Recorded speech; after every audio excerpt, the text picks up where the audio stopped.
Welcome to WorkSafe Communicators Toolbox Safety Meeting, the new way to start a safe day. Here's your host and certified safety trainer, Kat Brandon. Kat Brandon here with your Toolbox Safety Meeting.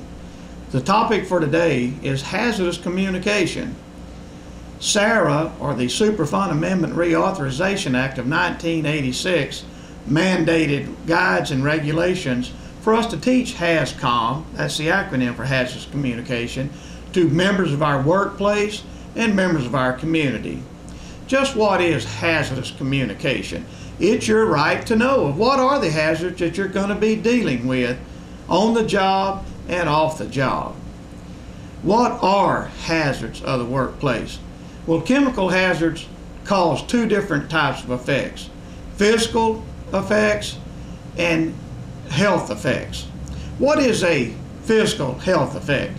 That's a hazard that generates problems for you as a member of our workplace and community outside the body, such as flammability of a chemical, fires, and so on. Health effects causes problems inside the body, such as chemical exposures that cause leukemia and so on.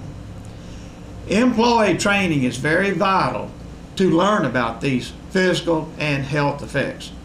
Chemical exposures cause these effects if you're not aware of the hazards of the chemical. How do we teach hazardous communication? Through lectures, video presentations, warning signs, and warning labels telling you of the hazards. Most workers and members of our community just don't take the time to read a warning sign. They take them for granted. They never stop and read a warning label when they're using a chemical or purchasing that chemical at your local hardware store. Some more information about chemical hazards is our MSDS. What is an MSDS? Material Safety Data Sheet. That material safety data sheet gives us vital information about the hazards of that chemical. It, for one, tells us what the chemical is. It tells us about the chemical makeup, just what is the hazard made of, the chemical components. It gives us toxicity as far as acute health effects and chronic long-term health effects. It also gives us information of what exposures can we have to that chemical. We have two different types of exposures. One, based on an 8-hour day, time-weighted average, is called the TLV. That's the threshold limit value. Most hazards we can be exposed to safely for 8 hours a day, up to 40 hours in a work week. Another exposure that we have on the MSDS is the short-term exposure limit, or that PEL, the permissible exposure limit. And that can be as short as 15 minutes exposure in a 24-hour period. And it is up to us as members of our workplace and members of our community to take this information and learn about it so we're not exposed to these chemical hazards.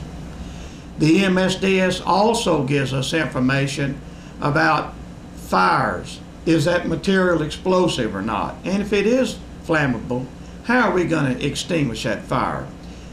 If we're exposed to that chemical, it gives us PPE instructions, or how to use and select personal protective equipment. If we are exposed to that hazard, it's also going to give us decontamination procedures. How are we going to clean ourselves up before we leave the workplace? The information on the MSDS, once again, is very vital to our operation as a member of our workplace and community. This concludes our safety meeting on hazardous communication. Until next time, be safe and work safe.